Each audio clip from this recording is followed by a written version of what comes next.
Kag sa numero 1 sa mga balita subong adlaw.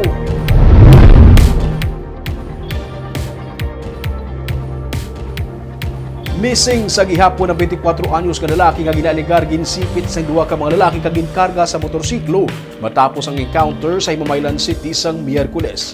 Samtang tubtub karon, wala pa sa gihapon makilalaan ang apat ka mga ginaligar katapos ang NPA nga napatay sa encounter. Yaring report. Duha na kaadlaw nga missing si Dennis Sibil nga isa ka karga tapas sa Barangay Carabalan sa Himamaylan City. Wala man nagauntat ang iya nga iloy sa pagpangita sa iya. Kada opisina nga ilang magatuan, ginabilinan niya sang litrato ni Dennis. Istorya sa iloy nga si Anyolina, madamo sa nakasaksi nga duha ka mga lalaki ang nagsipit sa iya anak kagin karga sa motor. Tapos na encounter to ya Doon na son, nagkanto kami di.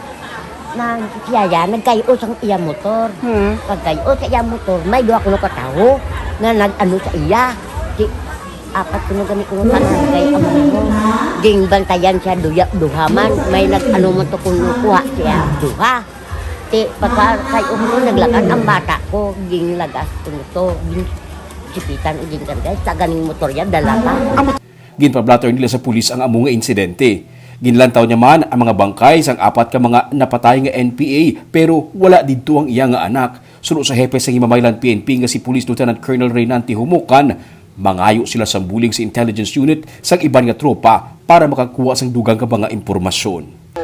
Until now sir, wala negative pagita. So yan yung atong subong ng mga operative ato sa field at saka yung ginpang ngayon at ngayon nakita bulig sa other intel operative ng other units para pa mangipagitaon to ang ng missing person.